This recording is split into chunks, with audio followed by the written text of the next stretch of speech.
They walked up to the gate, calm, respectful, holding first-class tickets and a small gift for their grandmother.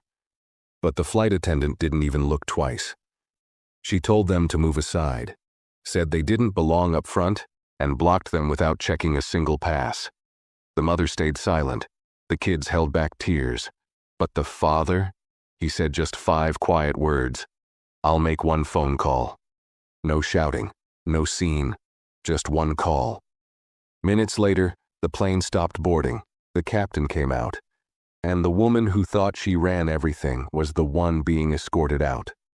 Before we start the story, comment below where in the world you're watching from today.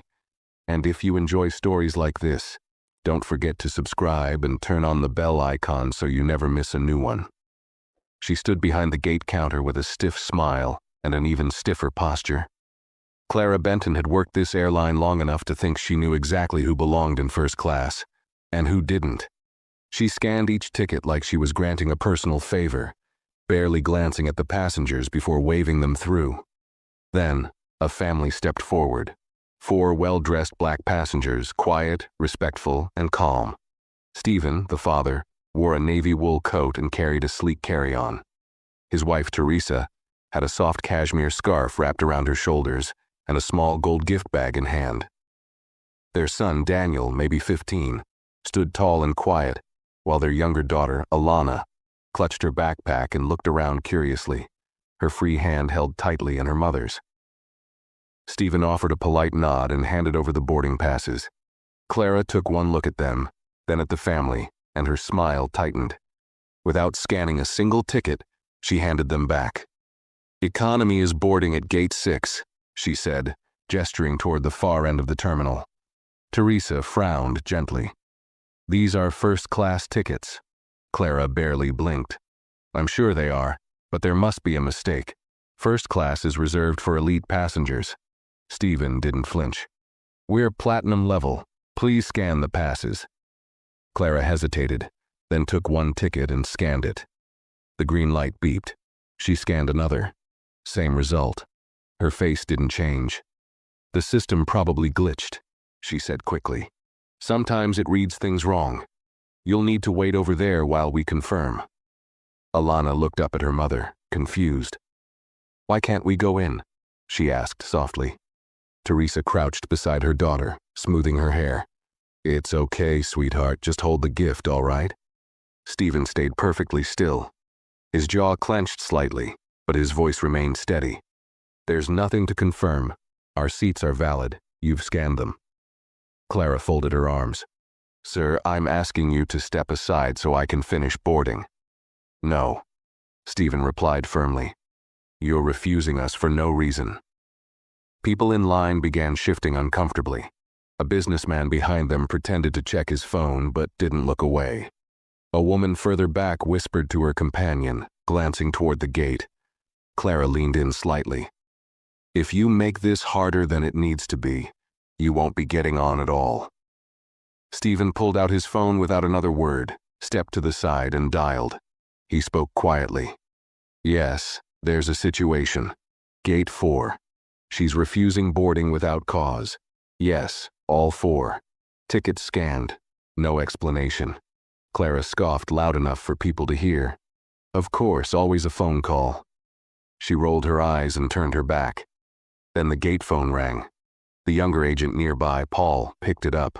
His posture shifted. "Yes, sir. Yes, I understand." He hung up and walked briskly over to Clara. "You need to stop boarding," he said under his breath. Clara blinked. "What are you talking about?" "Supervisor's coming," he said to hold the flight. The boarding stopped. The line froze.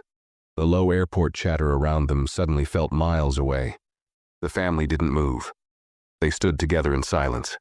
Not one of them raised a voice. Not one of them argued. They just waited. And every second that passed, every watching eye, every uneasy whisper made it clear something bigger had just been set in motion. The silence around Gate 4 grew heavier with every second. Clara's face flushed with confusion, but she held her ground. She turned to Paul, her voice low and sharp. "You don't take orders from passengers' phone calls." Paul didn't respond. His eyes stayed fixed on the far end of the jet bridge, where two figures had just come into view. One in a dark blue suit and the other in a red-striped airport operations jacket. Passengers began to shift again, some stepping to the side to get a clearer view, others whispering now without trying to hide it. One woman pulled out her phone, pretending to check messages but already recording. Clara stood straighter, her smile returning like armor as the two men approached. The man in the suit walked with a calm, calculated pace. His badge read Henry Walker, Regional Flight Operations Director. The one in the red-striped jacket, Luis Hernandez, was the airline's ground supervisor. Neither of them smiled. "Clara," Henry said, his voice measured. "Step away from the counter." Clara hesitated. "Sir, there's been a mistake. This family tried to board first class." Henry raised a hand. "Did you check their tickets?" She paused, realizing her answer mattered more than she thought. "Yes, two of them, but—" Luis cut her off. "Were they valid?" Clara nodded reluctantly. "They scanned green, but I thought—" Henry looked past her, toward the family, still standing quietly just a few feet away. He turned back to Clara. "You thought wrong." He stepped to the podium, pulled up the passenger manifest, and tapped the screen. Paul stepped beside him, pointing to the names. Stephen, Teresa, Daniel, and Alana Moore, all listed under Priority Elite. 4 confirmed seats, row 1A through 1D. Clara's mouth opened, but no words came out. Luis turned to Paul. "Start reboarding. Let them through. First." Paul nodded quickly. "Yes, sir." As the gate doors reopened and the boarding resumed, Clara stood frozen behind the counter. Her authority had been stripped in front of everyone, without yelling, without argument, without a scene. Stephen gave a slight nod as Paul welcomed the family forward. Teresa guided Alana gently ahead, the girl still clutching the gold gift bag. Daniel followed behind, one hand brushing the edge of his blazer as if straightening it out of instinct. As they passed Clara, not one of them looked at her. Not once. But the weight of their silence pressed harder than anything she'd heard all day. Clara's heart pounded. The pit in her stomach deepened. And as the family disappeared down the jet bridge, she felt something she hadn't felt in years. Uncertainty. Something wasn't right. Something bigger than a mistake had just happened. And the worst part? She didn't know who had been on the other end of that phone call. But whoever it was, they had just taken control of everything. Inside the aircraft, the cabin crew had just finished preparing first class. The cabin smelled of fresh linen and citrus cleaner. Flight attendants adjusted pillows and tucked in headsets, moving quickly before the rest of the passengers arrived. Everything seemed routine, until the jet bridge door opened and Paul stepped in, ushering the Moore family forward. Stephen led his family quietly into the cabin. Teresa followed behind him, holding Alana's hand, while Daniel walked with steady steps, his eyes scanning the polished wood panels and white leather seats. They placed their bags in the overhead compartments without assistance. There were no questions, no commotion. They simply took their seats 1A to 1D as they were always meant to. The lead flight attendant, Rachel Monroe, glanced up from her final checks.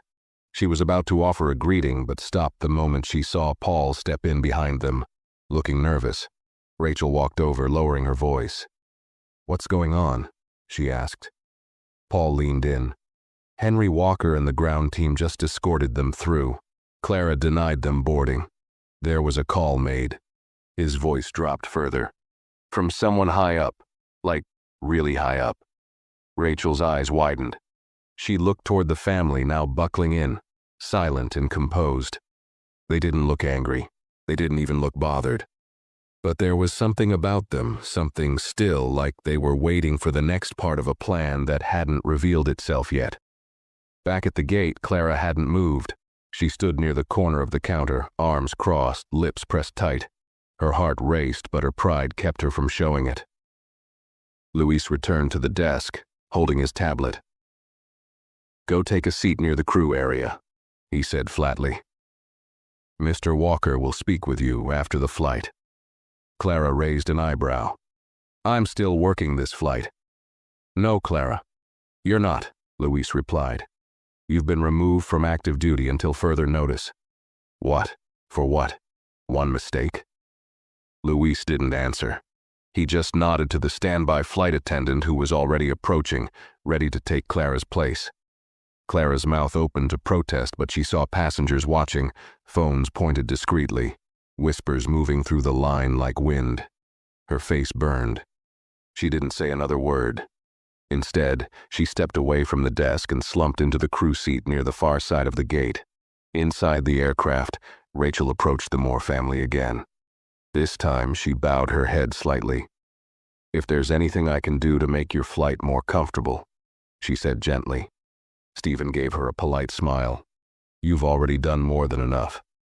"Thank you," Rachel nodded once, then moved away. She didn't press, didn't ask questions, but she felt it too now, that something unspoken had shifted in the air.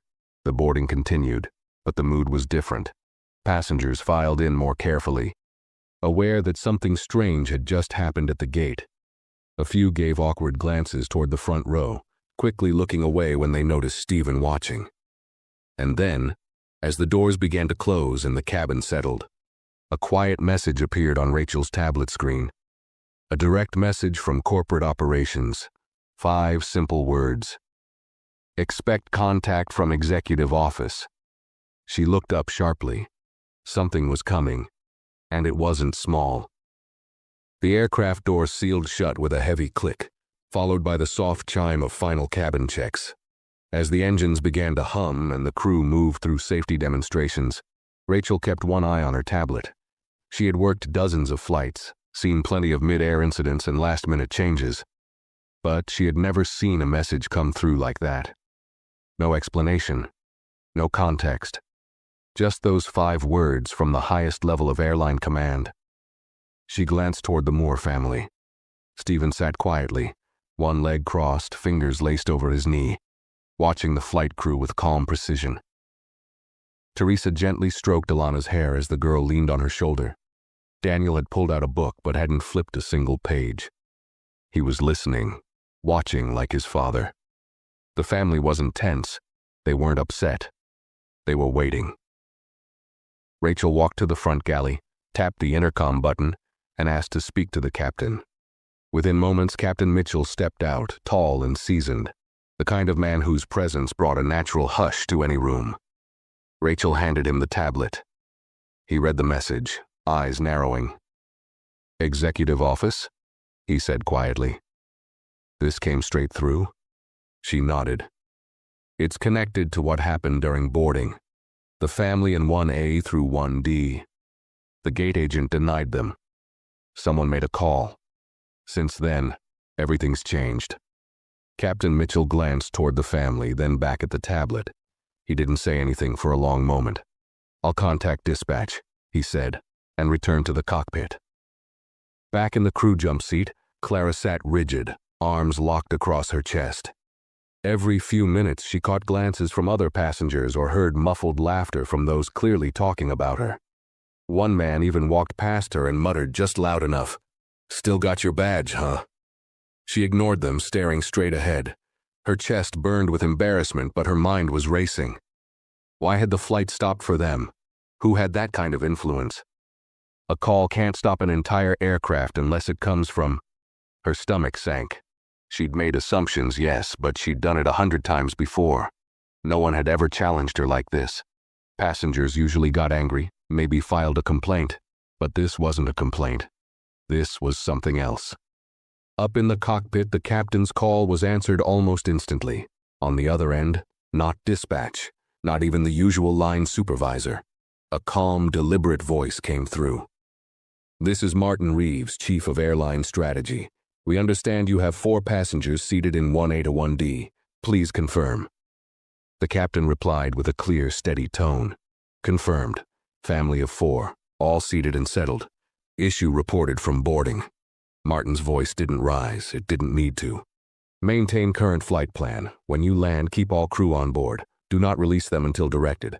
Ground response team will be waiting. And Captain?" "Yes, sir."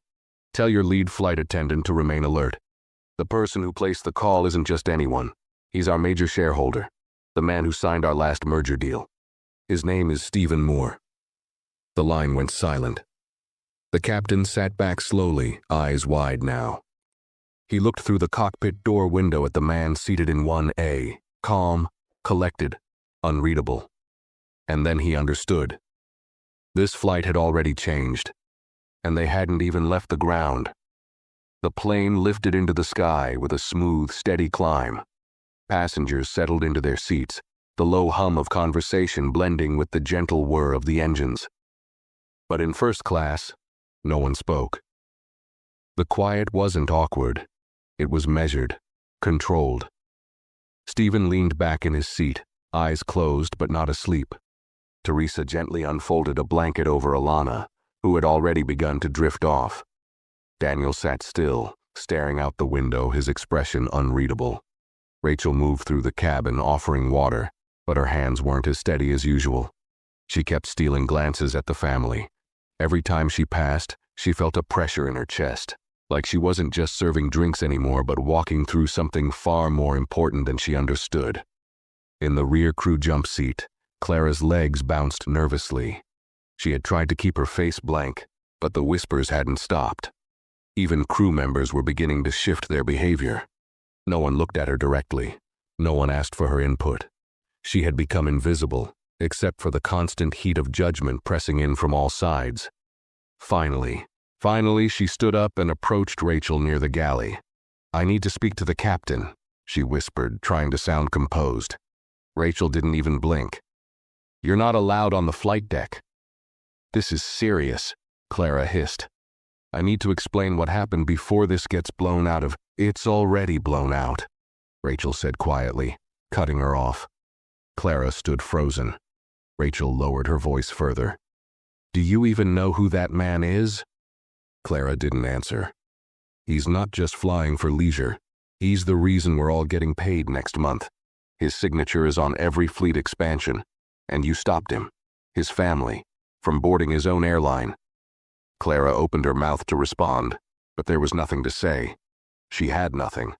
Rachel turned away, leaving Clara standing alone near the drink cart. That moment, that heavy, cold moment, was when it finally settled in. This wasn't about a seat. This wasn't about a policy. This was about judgment. And hers had just ended her career. Back in the cockpit, Captain Mitchell sat in silence, eyes locked on the horizon but mind turning over every word from the executive call. He had never received mid-air instructions to retain crew after landing. That only happened when there was a legal violation or a top-tier internal case. And this one? This wasn't going to be swept under the rug. He glanced down at his screen. Another message had come through. "Prepare incident statement. Internal Affairs will conduct interviews upon arrival. All communications to be logged." That was the moment he realized. The real turbulence hadn't even started yet. The hours passed slowly. The plane cut through calm skies, but inside the air felt heavier with every mile. First class remained unusually quiet. Even the passengers who typically ordered wine or asked for extra pillows seemed cautious, unsure how to behave. Every one of them had seen what happened at the gate, and every one of them had felt the shift when the Moore family boarded, when they realized this wasn't just any family. Stephen hadn't moved much since takeoff. He sat upright, eyes forward, silent. Not cold, not arrogant, just still, like a man who knew exactly how things would unfold.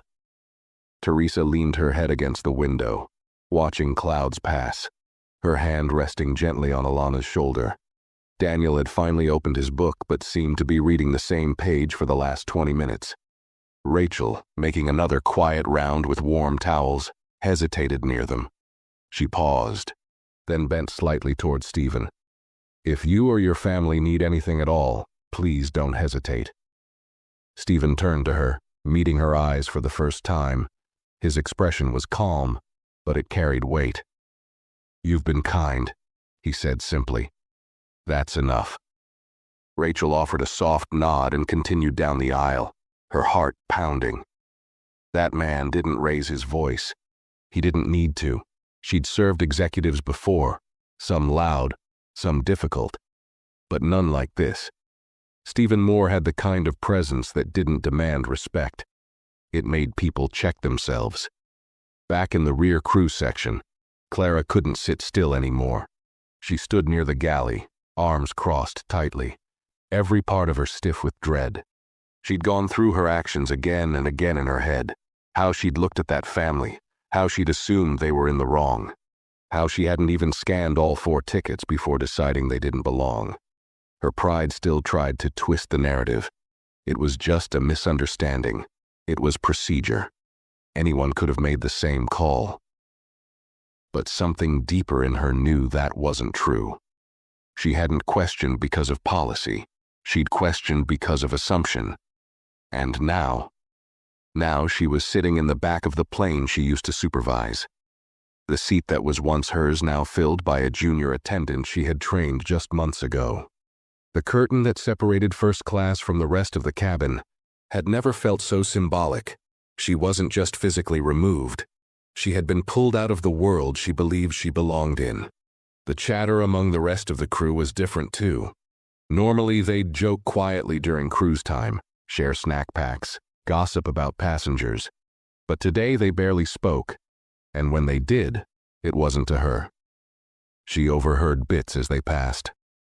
He didn't even raise his voice. HR's going to eat this alive. She really slapped away her whole career. She squeezed her hands into fists under the galley counter. The silence from leadership was worse than being yelled at. The call she expected from the supervisor never came.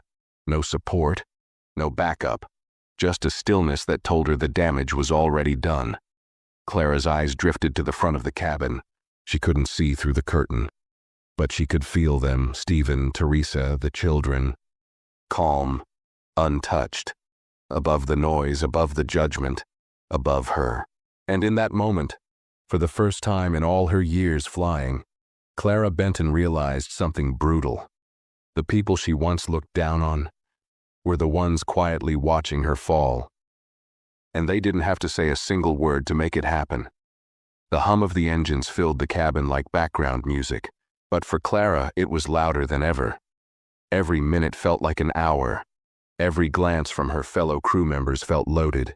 She had tried to keep her chin up, tried to act like this was just a small mix-up that would pass. But nothing passed.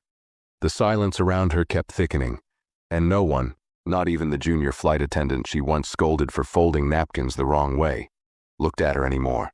In the cockpit, Captain Mitchell reviewed the latest directive, jaw clenched. A fresh message had appeared on the comms screen from Operations Oversight. Passenger Moore flagged as top executive priority. Ensure incident report is fully submitted within 1 hour of landing. Legal team and HR will meet crew at the gate. Mitchell rubbed his temple. He had flown senators, athletes, celebrities. But this was different. Stephen Moore wasn't a celebrity. He didn't need the spotlight, but he owned the room the second he entered it. And Mitchell could feel it in his bones. This man wasn't looking for revenge. He didn't need to shout. He didn't need to argue. He had already set the wheels in motion, and no one on this flight could stop them now. Back in first class, Daniel finally spoke. He leaned toward his father and asked, "Do you think she understands what she did?" Stephen didn't answer right away. He stared ahead, eyes fixed on nothing in particular.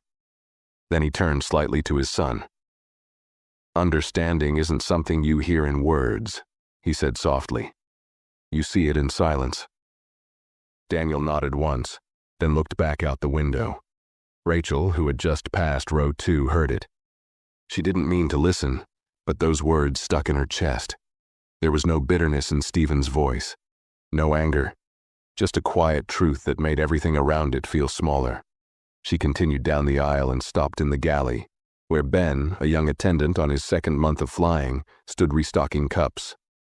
"Is it true?" he asked under his breath.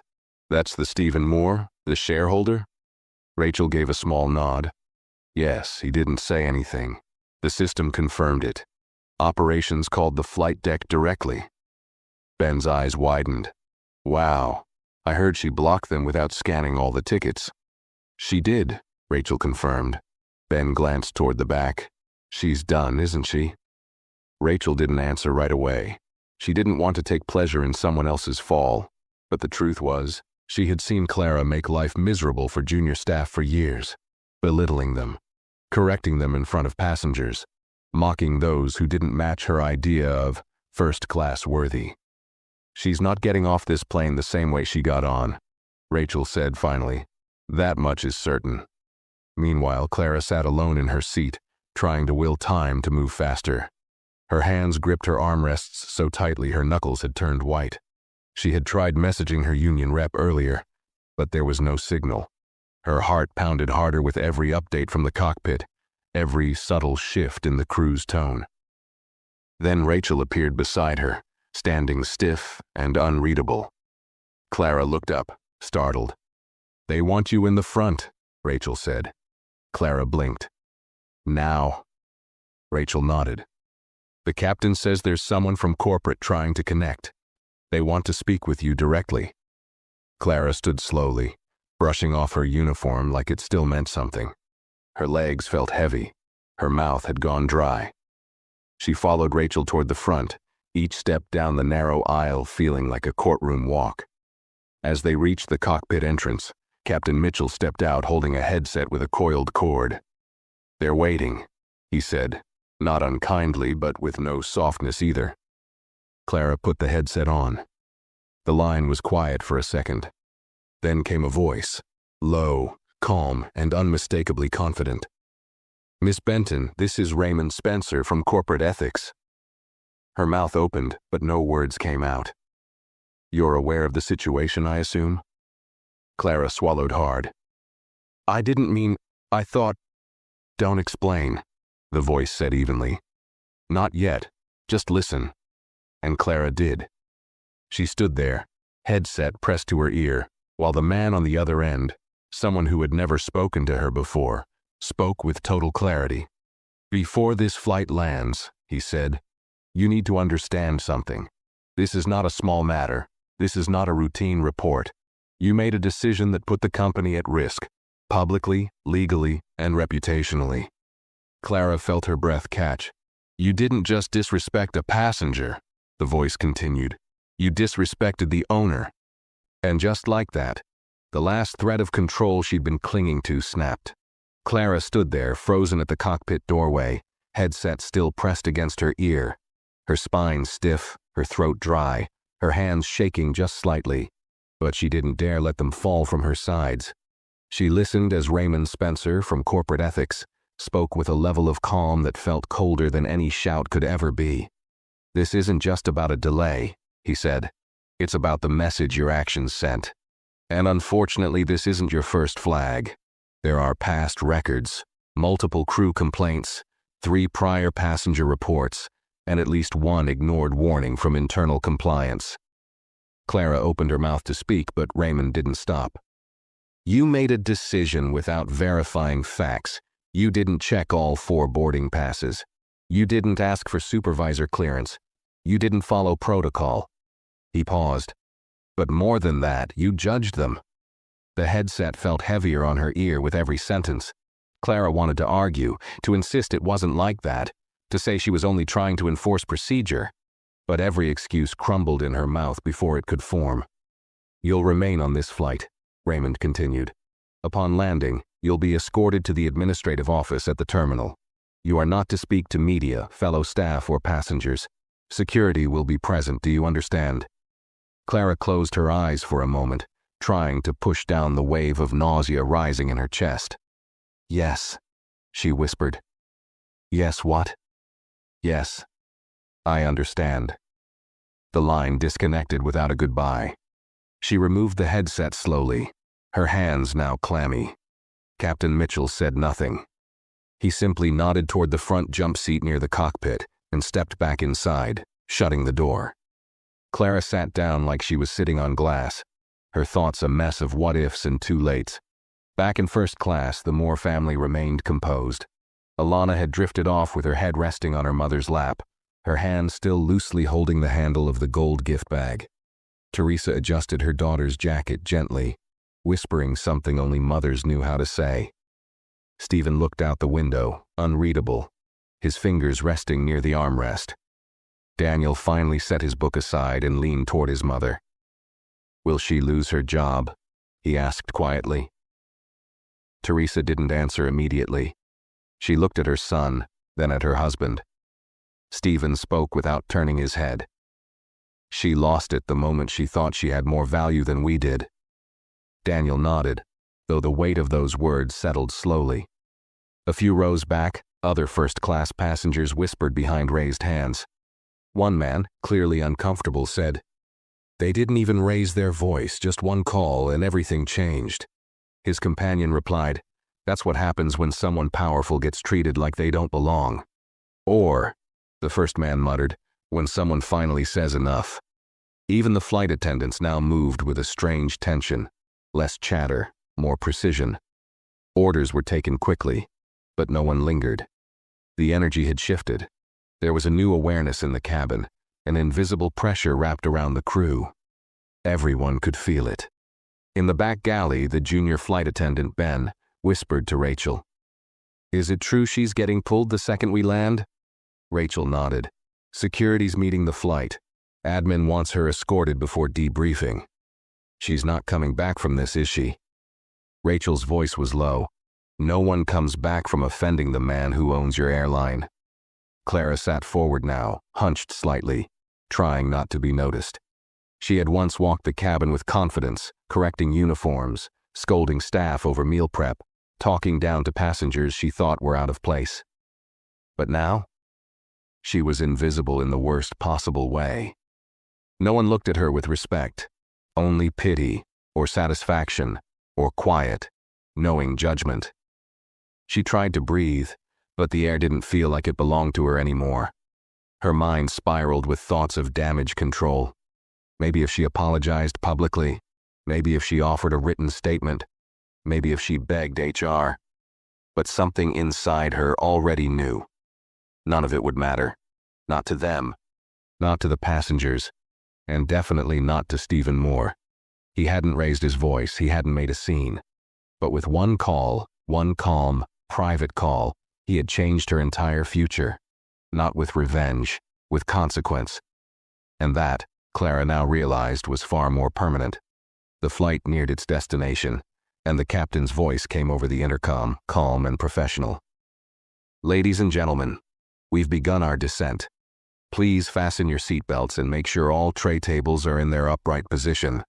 Flight attendants, prepare the cabin for landing."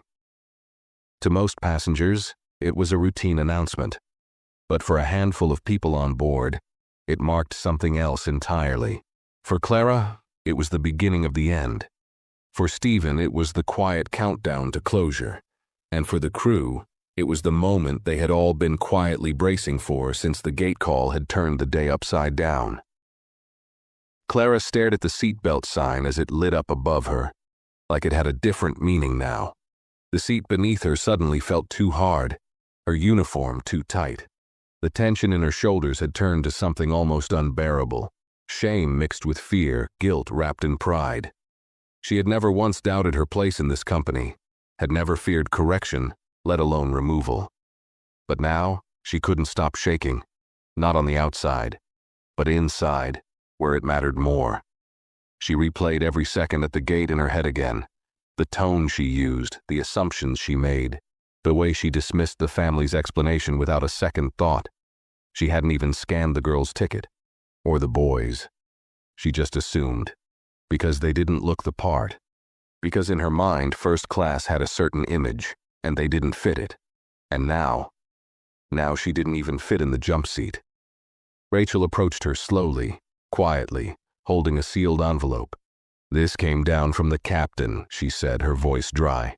"They're waiting for you when we land. Instructions inside." Clara took the envelope with trembling fingers. She didn't open it. She didn't need to. She already knew what it said. "You know," Rachel added almost gently, "there was a time you were one of the best on this crew." Clara looked up, surprised.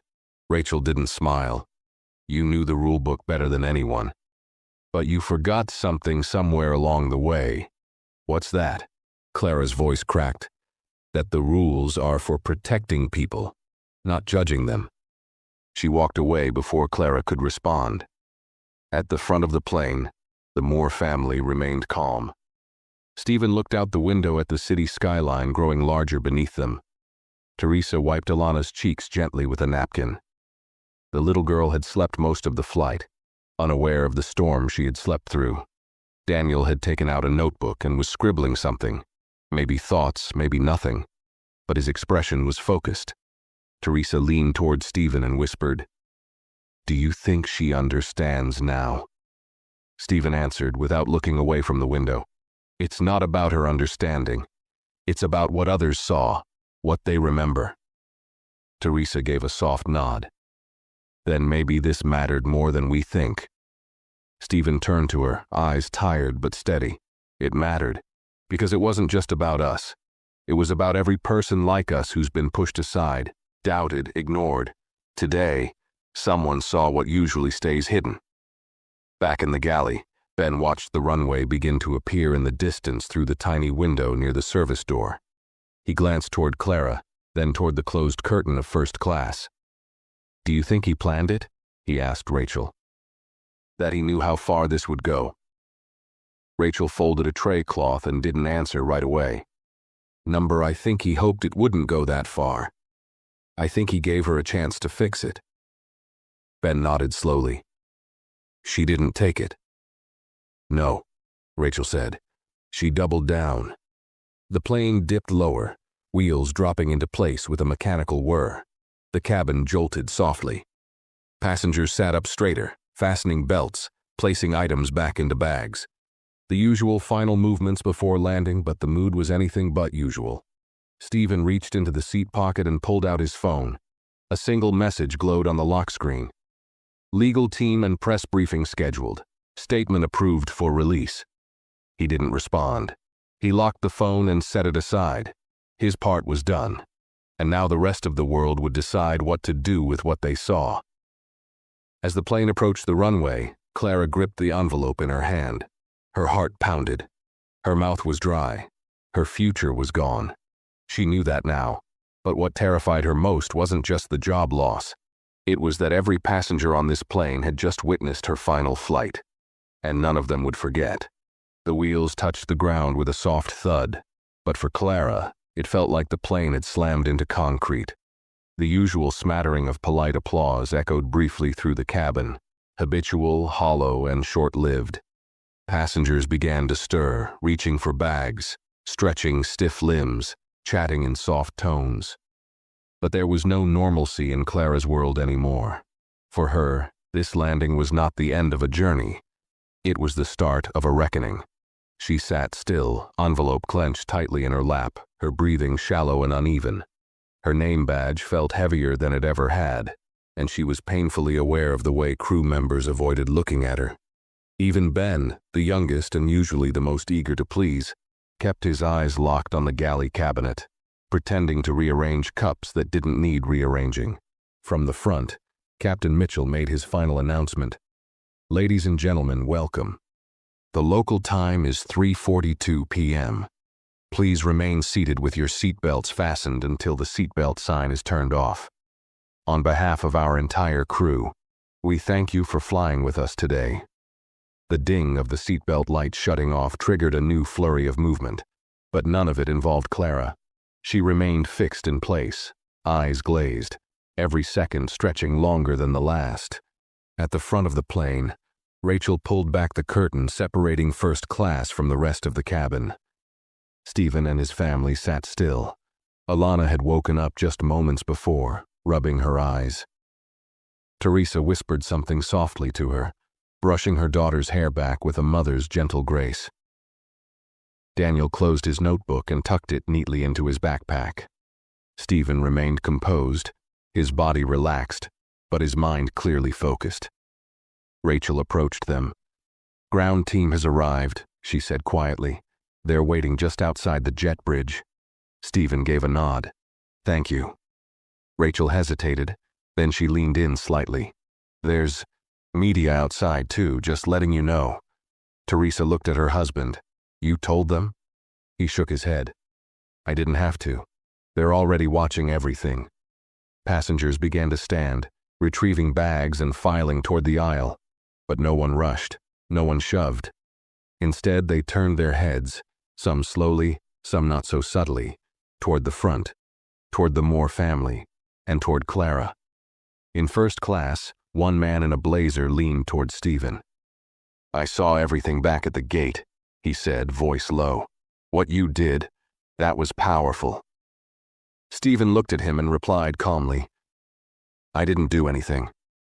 I just didn't let it go." Clara saw them now. Faces turned toward the front, heads turning, people whispering. She knew the scene was being watched from every angle. A woman a few rows back even held her phone at chest level, the lens angled just enough to record. She didn't try to hide it. She didn't need to. Then the jet bridge door opened. There they were. 2 security officers wearing black uniforms with silver trim stood flanking a woman in a sleek gray business suit. Her name tag read, Nora Fielding, Corporate Affairs. Her face was unreadable, but her presence screamed finality. Rachel stepped aside as Nora entered the plane. Her heels clicked softly against the flooring. She made eye contact with Rachel for a brief second, then with Captain Mitchell, who had stepped out of the cockpit. "Miss Benton?" Nora's voice was neutral, polished. Clara stood slowly, her hands trembling. She clutched the envelope like a lifeline. "Please collect your personal items and follow us. You will be escorted directly to the administrative office." Clara looked around once, at the passengers, at the crew, at the space she used to own. Rachel handed her a bag with her belongings, neatly packed, already removed from the overhead bin. Clara took it without a word. Then came the walk. Down the aisle she once marched with confidence. Past passengers she had scolded, ignored, smiled at with fake grace. Past the faces now watching her like she was a lesson. Some with pity, some with satisfaction, many with judgment. As she reached first class, her eyes locked for a moment with Stephen Moore. He didn't smirk. He didn't glare. He didn't need to. He looked at her the way someone looks at an old uniform, worn out, discarded, no longer fit for use. And just before she turned away, Teresa, still seated, spoke gently. Not mocking, not cruel, just calm. "I hope this teaches you more than it cost you." Clara's throat tightened. She nodded without replying, her face burning. Then she stepped through the open plane door, out of the aircraft, out of her role, and out of the world she had built her identity around. The hallway beyond was lined with quiet people in dark suits and cold eyes. No applause this time, only silence, and the low sound of her footsteps fading behind her. The door to the jet bridge closed behind Clara with a thud that echoed louder in her mind than in the corridor. The moment her foot hit the carpeted floor of the terminal, it no longer felt like an airport. It felt like a stage, a silent, sterile hallway where every step was observed, recorded, and remembered. The 2 security officers didn't touch her, but they stayed close enough to make their purpose clear. Nora walked ahead, heels clicking in steady rhythm, leading the way with the precision of someone used to cleaning up disasters. Clara followed like a shadow behind her, shoulders hunched, eyes cast low, hoping no one else recognized her. But of course they did. Even in the brief stretch between the gate and the elevator, eyes found her. 2 gate agents stood near the terminal counter, whispering under their breath. One of them, someone Clara had once publicly corrected for using the wrong intercom phrase, looked directly at her now, not with malice, just quiet, stunned awareness. The elevator doors opened, and Nora stepped inside. Clara followed without a word. The moment the doors shut, the silence grew heavier. Clara glanced at Nora, who stood with her tablet in one hand, never looking up. Can I speak to someone from HR before this goes any further?" she asked. Nora didn't look at her. "You'll be speaking to them in about 10 minutes. I mean informally," Clara added, voice tight. "There's nothing informal about what just happened," Nora replied, voice smooth and flat. "You'll be processed according to company procedure. Legal and compliance are already involved. Your file has been pulled. Your access has been revoked." Clara felt her stomach churn. "You don't understand. I didn't do it out of hate. I made a judgment call." Nora turned her head slightly, eyes calm. "And that judgment cost you everything. The elevator chimed. The doors opened onto a quiet corridor.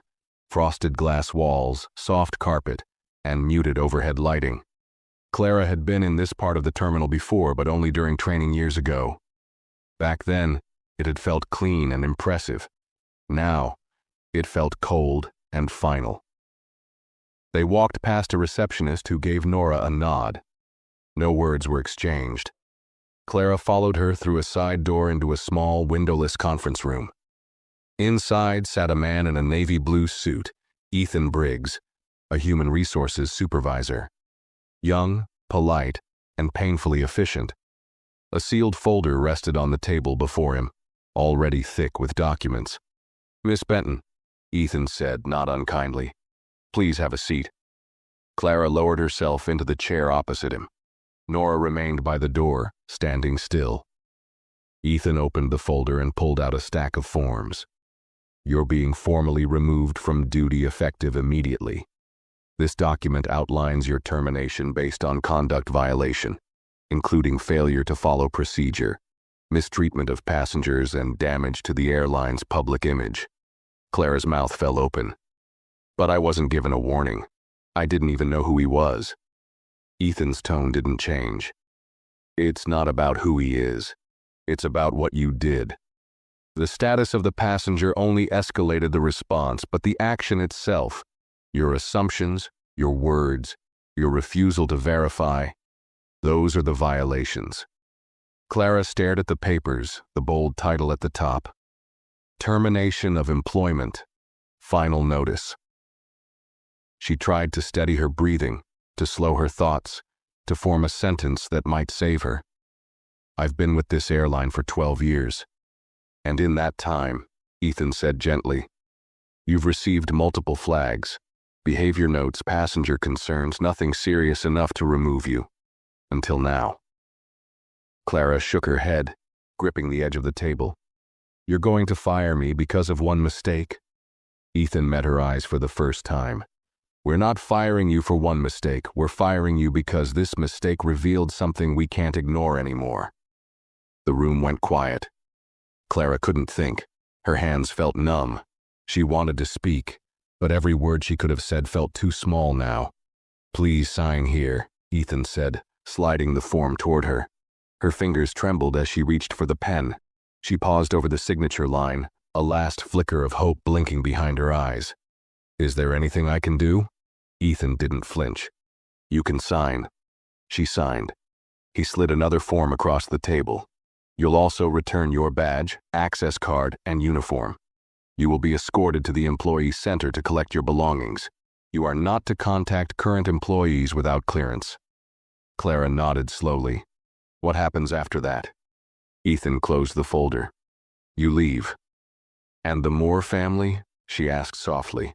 "What happens with them?" Ethan didn't answer right away. He looked at Nora, who finally spoke. "They're not pressing charges. They're not filing a lawsuit. They didn't have to. What they did was far more permanent." Clara blinked. "What do you mean?" Nora leaned forward slightly, her voice lower now. "They showed restraint. They didn't yell. They didn't threaten. They made a single phone call. And that call showed everyone, from top to bottom, how powerful quiet dignity can be." Clara sat back in her chair, her heart breaking in slow, painful silence. And in that silence, she finally understood what Stephen had taught everyone on that plane. Loud doesn't equal strength. Position doesn't equal power. And silence, when held with truth, can change everything. Clara stepped out of the conference room with her badge removed, her access card deactivated, and a final copy of her termination letter folded neatly in the crook of her arm like a death certificate. Her hands shook as she held her travel bag tightly, knuckles pale under the fluorescent lighting. It was all real now. Not a warning, not a suspension, not a temporary misstep. She had been removed, not just from the flight, but from the very industry she had built her identity around. Nora walked ahead silently, leading her down another hallway toward the crew center. The two security officers remained nearby, still quiet, still polite, still present. Clara didn't resist. There was nothing left to resist. Each hallway they passed through was more humiliating than the last. The terminal buzzed on the other side of the glass walls. Passengers laughing, rolling suitcases, rushing toward flights, boarding announcements ringing through the air. Just another day at the airport. But for Clara, it was the longest walk of her life. They entered the crew center through a back door, one she'd used 100 times before when she arrived early to brief junior attendants or enforce last-minute uniform checks. It used to feel like her space. Now it felt like foreign ground. Inside, a young man from operations handed her a plastic bin labeled with her name. Inside were her spare uniform pieces, her badge pouch, a half-used notepad with scribbled reminders, and a coffee mug that said Cabin Boss. It made her chest ache just to look at it. Nora stood off to the side, reviewing something on her tablet, giving Clara space, but not too much. Clara turned to her. Is anyone going to talk to me about next steps? Severance? HR follow-up? Nora didn't look up. You'll receive a packet by mail. Your employee file has been flagged. As per policy, you're barred from employment at any airline partnered under our corporate network. Clara's breath caught. Flagged? Nora met her eyes now. Red level. That means you're not eligible for rehire in this industry. This incident, along with your behavioral history, has triggered permanent classification. Clara felt the blood drain from her face. But that's for employees who are no longer trusted to represent the values of the company, Nora finished. And to protect passengers from repeat misconduct. Clara sank onto a bench in the corner of the room. For a long time, she said nothing, just stared at the contents of the bin like they belonged to someone else. 12 years of flights, thousands of hours in the air, all reduced to one plastic box in a final form. Her mind tried to reach for anything, any excuse, any defense, any detail she could hold on to. She had been proud of her work. She had trained new hires. She had memorized every policy. She had been sharp, fast, strict, but never kind. She had dismissed people based on how they dressed, how they spoke, how they moved. She had corrected passengers who didn't need correcting. She had assumed. And this time her assumption had been aimed at the wrong family. Not just because of who they were, but because of what they had the strength not to do. They didn't yell. They didn't threaten. They didn't even demand an apology. They made one call, and the world around Clara shifted forever. Her phone buzzed in her pocket. For a second, her heart jumped. Maybe someone from management. Maybe someone ready to say it had gone too far. But when she pulled it out, the screen showed one name.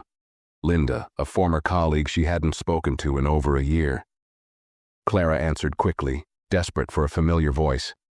Hello? There was a pause, then a hesitant voice. I heard. I saw the footage. Clara swallowed. It's not what it looks like. I didn't mean it the way they're making it sound.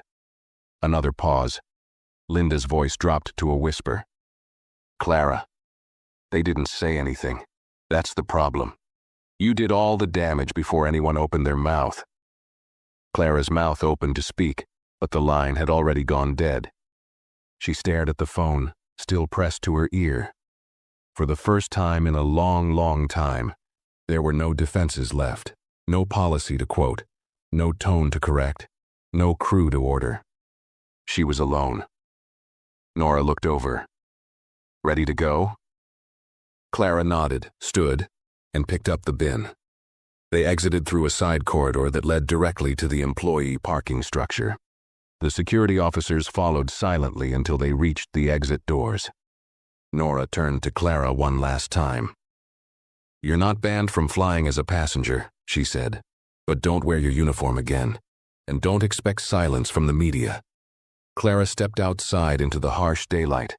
The air hit her hard, as if the sky itself had changed.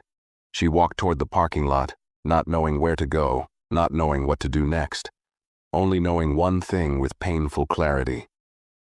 The Moore family didn't just walk onto a plane that day. They walked into her life and showed her what true power looks like when it doesn't raise its voice. And now, with nothing left to hide behind, Clara Benton would have to face the one thing she had always believed she was above: accountability. Clara sat in her car for what felt like hours, the engine off, keys still clenched in her hand. The sun had begun to shift across the parking lot, casting long shadows through her windshield. But she didn't move. She couldn't. Her bag sat beside her, the box of her belongings in the back seat. Silent, final reminders of a job she no longer had, and a world that had spit her out. She had once believed this place was hers. The uniform, the seniority, the reputation.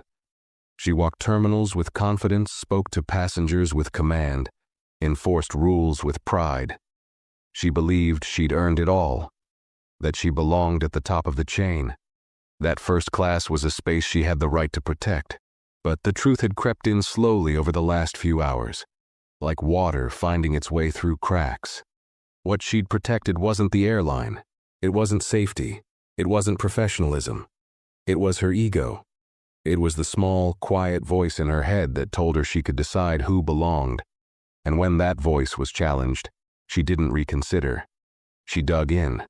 And now she was sitting in a car that felt like a box, unable to drive, unable to think, completely alone.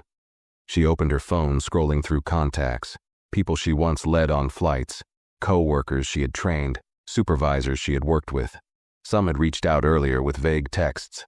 "I'm sorry. Are you okay? Rough day." But as the story spread, the silence grew. She tapped a name.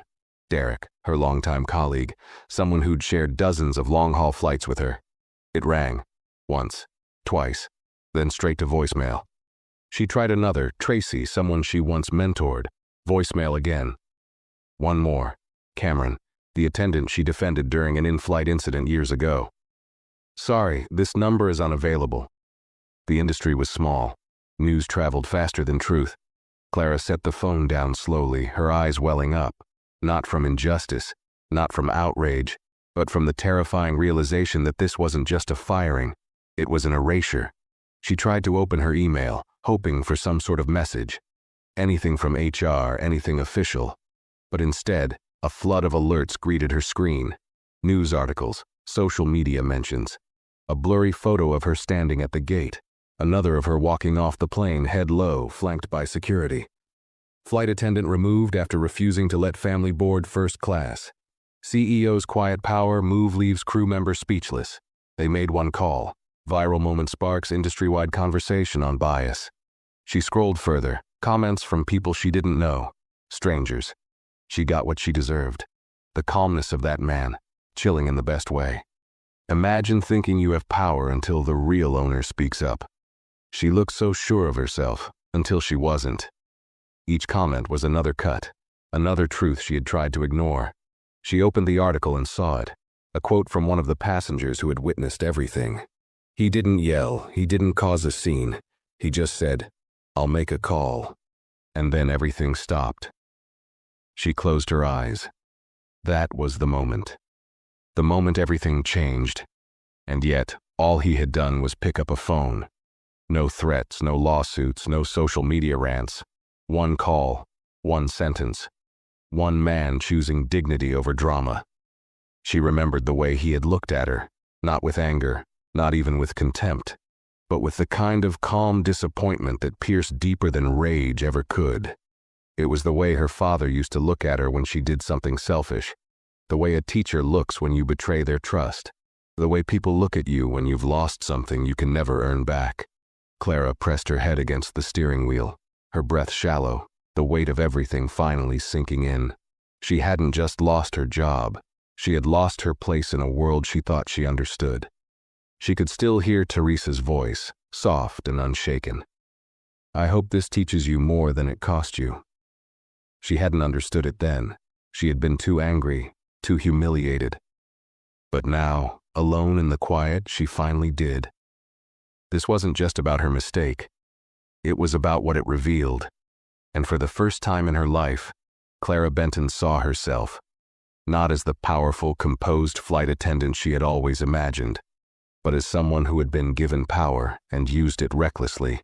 And the only people who truly paid for it were the ones who didn't even raise their voices. Clara sat parked for what must have been hours, long after most of the terminal had emptied. and the sun had dipped beneath the edge of the horizon. Darkness settled in the sky, the airport's floodlights casting long shadows across the nearly vacant lot. She still hadn't turned the ignition key. She hadn't even reached for it. The heaviness inside her chest didn't let up. It wasn't just guilt anymore. It was something worse, something deeper. It was the realization that she had become everything she used to despise in others. The kind of employee who made quick judgments, who acted with arrogance, who refused to see people as more than appearances. She'd always prided herself on keeping things professional, on maintaining standards, but those phrases now echoed hollow in her mind. What she called professionalism had become habit. What she called standards had turned into walls she built to exclude others. And on that day, she didn't see a family. She saw a disruption, a threat to her control, and she acted on that. Her phone lit up again with more news alerts. One article now included a brief statement from the airline. She opened it slowly, reading each word like a sentence being handed down.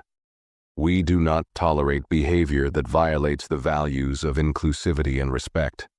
This incident is under full review, and immediate steps have already been taken to address the matter in accordance with company policy. We extend our deepest apologies to the Moore family. They didn't name her. They didn't need to. Everyone already knew.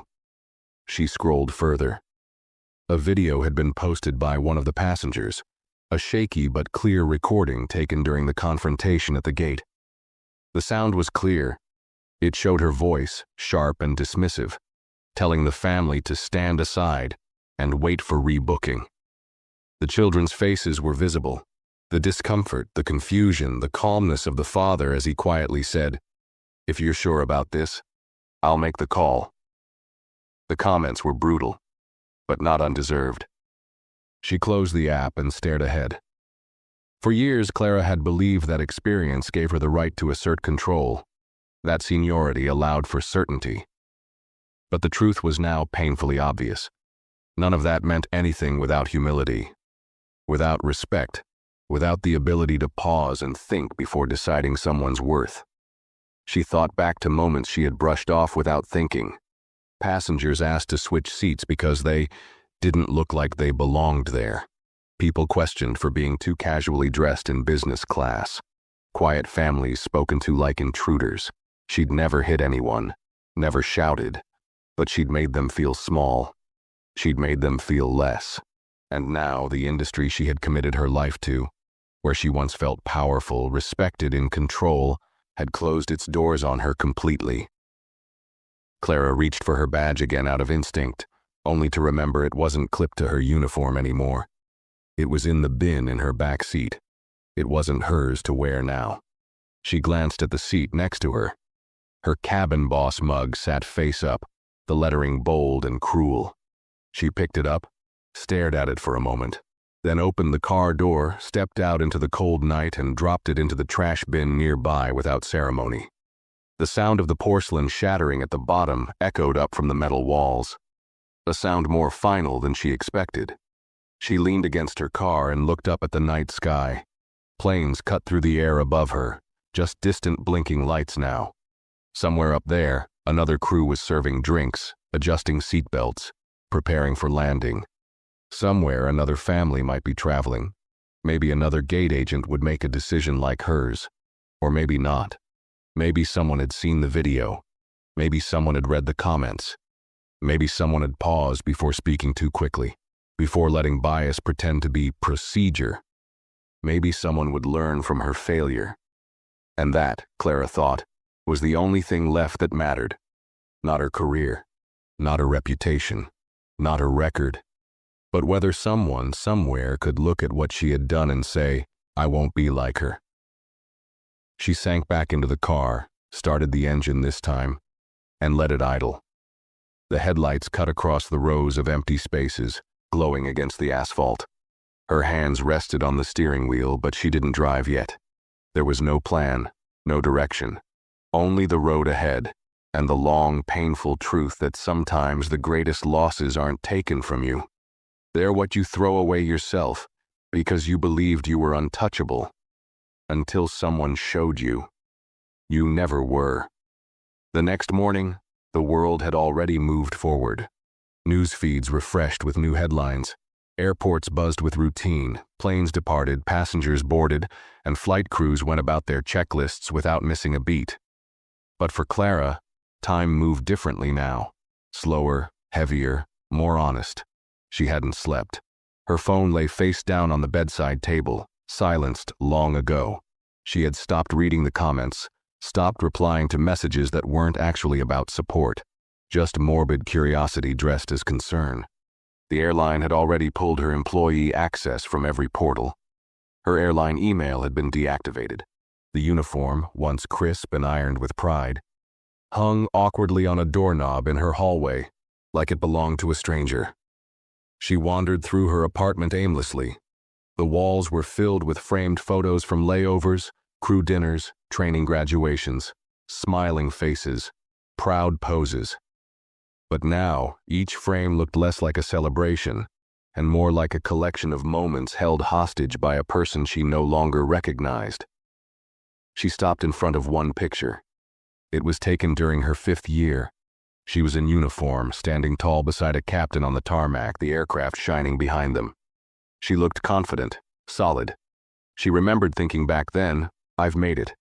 But what had she really made? A career that lasted 12 years. And ended in 12 seconds.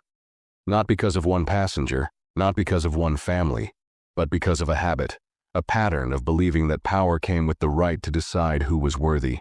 She poured herself a coffee, the silence in her apartment stretching wide. Her TV remained off, the curtains half closed.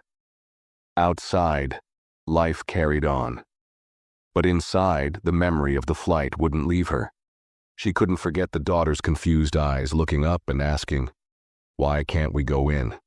Or the mother's quiet grace, how she never raised her voice, not once. Or the son, standing still, dignified beyond his years, watching every word. And most of all, the father, Stephen, so calm, so still, so certain. He hadn't needed volume. He hadn't needed anger. He had simply acted. He made one phone call. And in doing so, he didn't just change her fate, he revealed it. Clara thought back to the final moment when she walked past him at the jet bridge, escorted like a criminal. He hadn't smirked, he hadn't gloated. He had just watched her, eyes calm, quiet, like he wasn't angry at her, like he was simply disappointed. And that disappointment had been more cutting than anything else. She opened her laptop, instinctively typing in the airline's crew login portal, only to be met with an error. Access denied. Employee ID not found. Her throat tightened. There was no undoing what had happened. No appeal. No second chance. She opened a blank document. No plan. No purpose. Just an impulse. Her fingers hovered over the keys for a long time before she started typing. To the Moore family. She stopped, breathed, then kept going. You don't know me beyond a few terrible minutes. But I now realize I never saw you clearly. I didn't see the father trying to protect his family. I didn't see the mother holding her daughter's hand. I didn't see the boy who stood there with more composure than I did. I saw something else, because I was trained to, by the industry, by repetition, but mostly by myself. She paused, then continued. I was wrong, and I deserve every consequence, but I wanted to say this because no one forced me to. Because sometimes the deepest lessons come from the people we try hardest to ignore. You showed the world what real strength looks like. Quiet, unwavering strength. I hope your children grow up remembering that moment not as a humiliation, but as a reminder of how dignity wins, even when the world tries to deny it a seat. She hit save, but she didn't send it. She didn't know where to send it, and maybe she didn't deserve to. But she needed to write it. She closed the laptop, sat back, and let herself feel the weight of it all. Not for pity, not for redemption, just for truth. Clara Benton's fall wasn't loud. It wasn't dramatic. It was slow, silent, and sharp, unfolding in real time, exposed not by scandal, but by a single moment that finally held her accountable. And the people who changed everything? They didn't shout. They didn't argue. They didn't even raise their voices. They simply stood where they had every right to stand and waited. And now the world had seen the truth. Not just about one flight attendant, but about an entire culture of quiet bias hidden behind uniforms and policies. One man made one call, and the plane didn't just stop, it opened eyes. And for Clara Benton, that was the moment everything finally landed. If this story moved you, please give it a like, share your thoughts in the comments, and don't forget to subscribe to the channel for more powerful stories coming soon.